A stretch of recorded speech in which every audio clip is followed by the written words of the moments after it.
Tablighi Jamaat gathering از آن فلاں تاریخ پہ ہے and some of my brother's friends are forcing him to attend the gathering or at least to attend the dua on the last day. So can we attend the dua? Please advise. دیکھیے سوال ہے کہ فلاں تاریخ کو تبلیغی جماعت کا کوئی اجتماع ہے اور ہمارے بھائی کے کچھ دوست ہیں جو ان کو اس اجتماع میں شرکت کے لیے دباؤ ڈال رہے ہیں یا کم از کم کہتے ہیں کہ آپ دعا ہی میں تو شریک ہو جائیے، تو اس بارے میں کیا کرنا چاہیے؟ دیکھیے ابن سیرین رحمۃ اللہ علیہ فرماتے ہیں کہ ان ھذا العلم دین فانظروا عمن تأخذون دینکم، یہ علم دین ہے، لہٰذا تم دیکھو کہ تم علم کس سے حاصل کر رہے ہو۔ اسی طرح سے اللہ کے نبی صلی اللہ علیہ وسلم نے فرمایا الرجل علی دین خلیلہ فلینظر احدکم بما یخالل، کہ آدمی اپنے دوست کے دین پر ہوتا ہے لہٰذا وہ دیکھ لے کہ وہ کس سے دوستی کر رہا ہے۔ تو ہمارا کہنا اس میں یہ ہے کہ جہاں تک کہ تبلیغی جماعت کے ہمارے بھائی ہیں وہ اپنی سمجھ کے اعتبار سے دین کا کام کر رہے ہیں، اس میں بہت ساری چیزیں ایسی ہیں جن کی اصلاح کی ضرورت ہے، اور تجربہ یہ ہے کہ جب تبلیغ سے باہر جو ان کی ناؤں میں بیٹھا ہوا نہیں ہے اگر وہ کوئی بات کہتا ہے کہ ایسا نہیں ہونا چاہیے ایسا ہونا چاہیے، تو چاہے کتنی ہی بڑی غلطی کیوں نہ ہو، اگر باہر والا آدمی کہتا ہے تو اس کی بات بالکل مانتے نہیں ہیں۔ تو یہ طریقہ نہیں ہونا چاہیے، اور وہ اپنی اصلاح بھی نہیں کرتے۔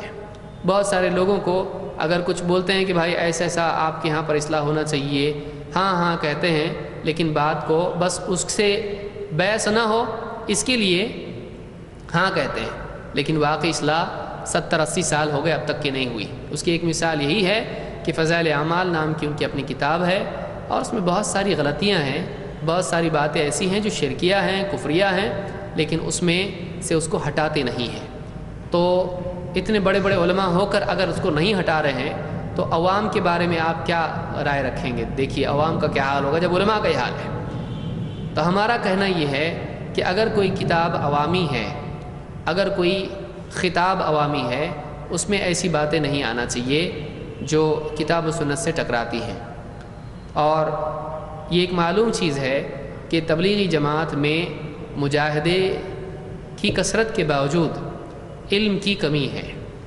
تو میں یہی کہوں گا، اور سعودی عرب کے بڑے بڑے علماء کا بھی یہی کہنا ہے، اور ہندوستان کے بھی اہل حدیث علماء یا جو دوسرے قرآن و سنت آپ اس کو کہیں، اہل سنت والجماعت کہیں، جو بھی کہیں آپ اس کو، تو یہ جو علماء ہیں تو ان کا کہنا یہی ہے کہ جو قرآن و سنت سے ہٹ جائے، ایسے جو بھی لوگ ہوں تو ایسی مجالس میں شریک نہیں ہونا چاہیے۔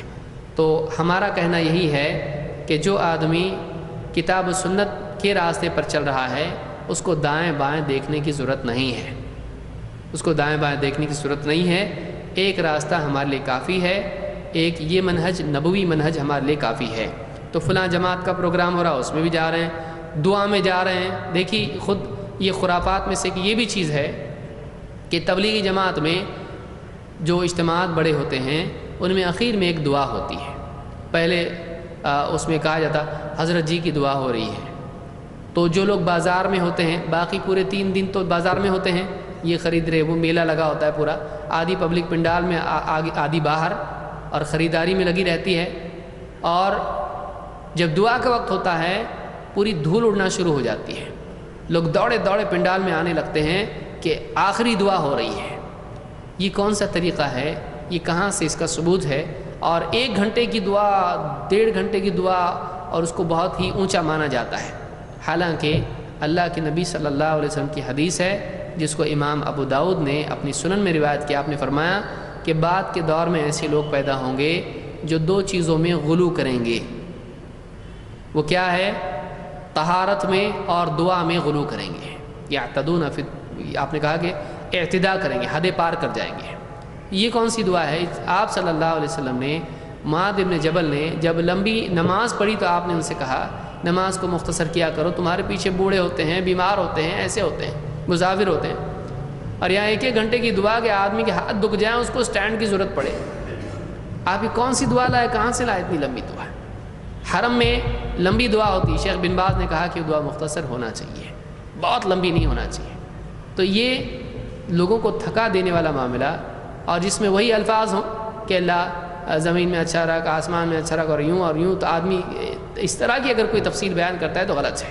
اے اللہ مجھ کو یعنی محل دے جنت میں، اور اس میں اتنی کھڑکیاں دے، اور اس میں ایسا دے، اور قالین ایسا دے، تفصیل اس طرح کی مانگنا یہ سنت سے مطابقت نہیں رکھتا ہے۔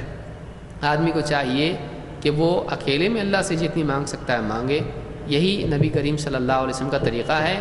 بیانات کے بعد پابندی کے ساتھ میں اس طرح سے اجتماعی لمبی لمبی دعائیں کرنا محمد عربی صلی اللہ علیہ وسلم کا طریقہ نہیں ہے، اس کو دین سمجھا جاتا ہے۔